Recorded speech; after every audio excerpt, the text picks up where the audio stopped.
Hello everyone, हमारे channel study central में आप सभी का स्वागत है। आज का हमारा टॉपिक है एंटरप्रेन्योरियल डेवलपमेंट।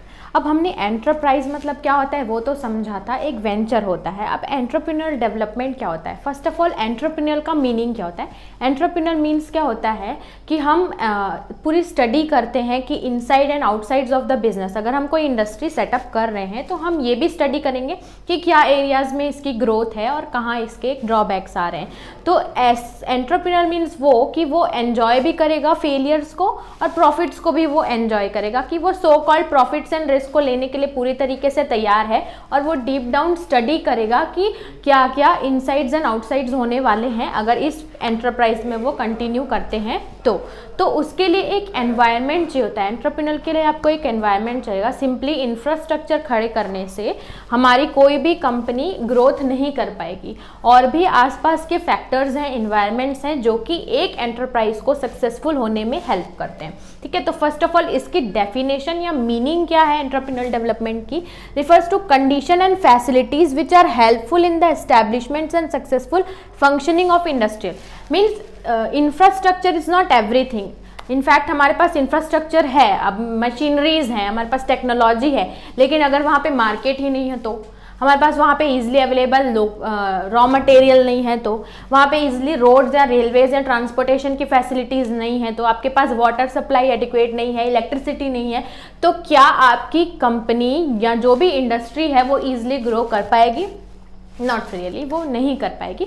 तो ये सारे जो एनवायरनमेंट्स रहते हैं वो भी एक इंडस्ट्री के ग्रोथ के लिए बहुत ज़्यादा मदद करते हैं। जैसे बहुत सारी इंडस्ट्रीज़ है, आगरा में लेदर की इंडस्ट्रीज़ बहुत फेमस है, टेक्सटाइल इंडस्ट्रीज़ है मुंबई में, वो भी बहुत ज़्यादा फेमस है। तो वो फेमस कैसे हुई? उन्होंने एंटरप्रेन्योरियल मार्केट को स्टडी करके ही उस एरिया में ग्रोथ लिया होगा, तभी वो मार्केट भी बहुत ज़्यादा किसी भी कंपनी के ग्रोथ को अफेक्ट करता है। ठीक है, तो आज हम इसकी स्टडी करेंगे कि एलिमेंट्स क्या होते हैं। कोई भी एंटरप्राइज के डेवलपमेंट के लिए बहुत सारे एलिमेंट्स होते हैं जो हेल्प करेंगे, अदर देन इंफ्रास्ट्रक्चर और कैपिटल। कैपिटल तो है आपके पास, इंफ्रास्ट्रक्चर भी आपके पास, लैंड भी है, आपने बिल्डिंग भी खड़ी कर दी, लेकिन वो तो दैट इज़ नॉट इनफ ना। वो सिर्फ आपको कंपनी को आगे नहीं बढ़ाएगा, वो एक ढांचा है, उसके लिए आपको और फैक्टर्स चाहिए जो कि आपके कंपनी को आगे लेके जाएं। ठीक है, तो फर्स्ट ऑफ ऑल फर्स्ट हमारा एलिमेंट है वो है इंफ्रास्ट्रक्चर।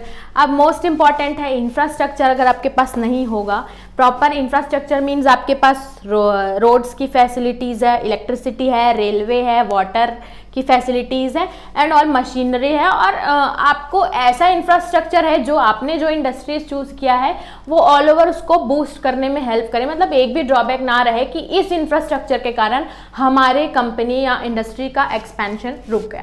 तो मोस्ट इंपॉर्टेंट आपको एक फेवरेबल इंफ्रास्ट्रक्चर फैसिलिटीज़ चाहिए जो कि वो इंडस्ट्रीज़ को आगे लेके जाए, उसको एक एनवायरनमेंट दे ग्रोथ करने के लिए। नेक्स्ट आता है रॉ मटेरियल। मान लीजिए आपने एक ऐसी जगह पे इंडस्ट्री सेटअप किया जो कि आउटर एरिया में पड़ता है, वहाँ पे ना आपको ट्रांसपोर्टेशन की फैसिलिटीज़ है, ना आपको लेबर टाइम पे मिलते हैं, ना ही आप सामान को लेने के टाइम में अगर आपको कुछ अर्जेंटली चाहिए रॉ मटेरियल, आपको डेडलाइन पूरी करनी है, तो वो आपका कम से कम उस सामान को ही लाने में, रॉ मटेरियल को लाने के लिए आपको 2 आवर्स कंज्यूम कर रहा है। तो ये एक नेगेटिव एनवायरनमेंट हो जाएगा, क्योंकि क्या होगा, रॉ मटेरियल ईजिली ऐसी हमें जगह चूज करनी चाहिए जहाँ पे इजीली रॉ मटेरियल आपको ट्रांसपोर्टेशन की फैसिलिटीज हो, इजीली होगा। अगर वो मार्केट एरिया में रहेगा तो आपको ट्रांसपोर्टेशन का कॉस्ट भी बचेगा, प्लस आपका टाइम भी सेव होगा, और बहुत इंपॉर्टेंट आपको लेबर्स को ज़्यादा पैसे पे नहीं करने पड़ेंगे क्योंकि आपके पास वो रॉ मटेरियल ईजिली आपके डोर स्टेप में पहुंच रहा है। तो बिना आपके रॉ मटेरियल के आप फिनिश्ड गुड्स में कन्वर्ट नहीं कर सकते। तो बेसिक आपको रॉ मटेरियल बहुत ज़रूरी है जो कि ईजिली आपके पास पहुँचता है। तो ये बहुत फेवरेबल एनवायरनमेंट है आपकी इंडस्ट्रीज के लिए। नेक्स्ट आता है चीप लेबर। चीप लेबर, अब बिना कंपनी मशीन को चलाने के लिए भी आपको लेबर चाहिए जो कि स्किल्ड है, स्किल्ड एंड ट्रेंड लेबर। एक एग्जांपल है असम में टी इंडस्ट्रीज है जो कि बहुत ग्रो करती है और बहुत जानी मानी है। वो इसलिए है क्योंकि असम की पॉपुलेशन बहुत ज़्यादा है, ठीक है, और वहाँ पे अनएम्प्लॉयमेंट भी बहुत ज़्यादा है।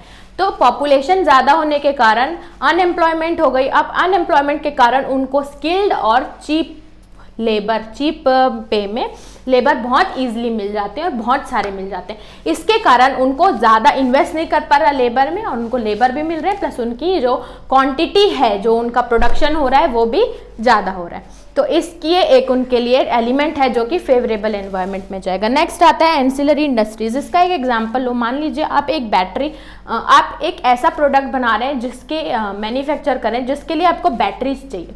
अब बैटरीज के लिए क्या होगा, आप बैटरीज लेने के लिए बार बार बाहर नहीं जाएंगे, या आप उसको आप ऐसा सोच के रहेंगे कि वो भी आप मैन्युफैक्चर करें। तो ये होता है एंसिलरीज इंडस्ट्रीज। कोई भी इंडस्ट्रीज न्यू सेटअप करने के लिए आपके पास एक बैकअप होना चाहिए कि मान लीजिए वो पहले से ही आप मैन्युफैक्चर करें। अब इधर से आपकी बैटरीज मैन्युफैक्चर होंगी और इधर से आपका वो न्यू प्रोडक्ट में कन्वर्ट, बैटरीज न्यू प्रोडक्ट में जाएंगे और वो प्रोडक्ट वर्क करने लगेगा। तो एंसिलरी इंडस्ट्रीज मीन्स बैकवर्ड एक इंडस्ट्रीज चलती रहे जो कि आपको जो प्रोडक्ट आपका मेन प्रोडक्ट है उसको फिनिश करने में हेल्प करे। वो प्री सेटअप रहेगी तो आप इजीली ही अपने प्रोडक्ट को मार्केट तक सप्लाई कर पाएंगे। उसके बाद आता है मार्केट, मोस्ट इम्पॉर्टेंट। मैंने पहले भी बोला था, अगर आप आउटर एरिया में लेते हैं जहाँ पे आपको ट्रांसपोर्टेशन सारी फैसिलिटीज़ है ही नहीं, तो एंटरप्रेन्योर एनवायरनमेंट के लिए मार्केट एरिया स्टडी करना बहुत ज़रूरी है। आपको ये जानना पड़ेगा कि ये प्रोडक्ट अगर आप ले रहे हैं तो वो उस मार्केट, उस एरिया को कितना कैप्चर करेगा, आपको फेवरेबल मार्केट मिलेगा या नहीं, जिससे आपको पॉजिटिव रिस्पॉन्स मिले। अब बिना आपके मार्केट कैप्चर किए या आपके मार्केट स्टडी के आपकी इंडस्ट्रीज ग्रो नहीं करेगी, क्योंकि आपको परचेजर ही नहीं मिलेंगे, और विदाउट एनी परचेजेस हमारी इंडस्ट्रीज ग्रो कैसे करेगी। इसका एक एग्जांपल हमारे पास ऐसे ले सकते हैं कि मान लीजिए कि टेक्सटाइल इंडस्ट्रीज जो कि मुंबई में है, वो ज़्यादा इसलिए चल रही है कि वहाँ के लोग, वहाँ का मार्केट ऐसा सेटअप है कि लोग बहुत अच्छी लाइफ जी रहे हैं, तो इसलिए वो टेक्सटाइल इंडस्ट्रीज वहाँ की ग्रो करी, क्योंकि उन्होंने वो मार्केट देख के वहाँ पे सेटअप किया है और उनके बहुत ज़्यादा एक्सपेंशन हो। उसके बाद आता है last, pre existing facilities. Pre existing facilities, आपने इंफ्रा सारी चीज़ें आप खुद से नहीं कर पाते, कुछ ऐसे फैक्टर्स रहते हैं जो बाहर प्री एग्जिस्टिंग रहते हैं। जैसे कि हमने एग्जांपल लेबर पढ़ा आसाम के, वो ऑलरेडी वहाँ पे प्री एग्जिस्टेंस करते हैं। ठीक है, एक और एग्जांपल लेते हैं हम लोग, आगरा में लेदर की इंडस्ट्रीज बहुत चलती है और वहाँ पे आपको लेबर भी सारे इजीली मिलेंगे, क्योंकि वहाँ पे पता है, और मोस्ट इंपॉर्टेंट मार्केट भी ऐसा मिलेगा क्योंकि वहाँ के लोग लेदर को ज़्यादा पसंद करेंगे। तो ये प्री एग्जिस्टिंग है ना, वहाँ के लोगों की चॉइस ही लेदर है, प्लस वहाँ के लेबर भी उस इंडस्ट्रीज में काम करना चाह रहे हैं, तो वो एनवायरनमेंट ही आपको ऑलरेडी एग्जिस्टिंग मिल गया वहाँ पे, तभी आपका वो जो प्रोडक्ट है जिस इंडस्ट्रीज के साथ आप आगे जाना चाहते थे वो वर्क किया। तो कुछ ऐसी फैसिलिटीज भी रहती है, मान लीजिए वहाँ पे वाटर सप्लाई बहुत ज़्यादा है, जहाँ जो आपने लैंड, तो वो प्री एग्जिस्टिंग है ना, आप कुछ ऐसा प्रोडक्ट यूज़ कर रहे हैं जिसमें वाटर बहुत ज़्यादा लगा है, तो ये आपको एक फेवरेबल एनवायरनमेंट देगा, हेल्प करेगा आपकी इंडस्ट्रीज को ग्रो करने के लिए। ठीक है, ओके। तो आज के टॉपिक में इतना ही, मिलते हैं नेक्स्ट वीडियो में नेक्स्ट टॉपिक के साथ, तब तक के लिए थैंक यू।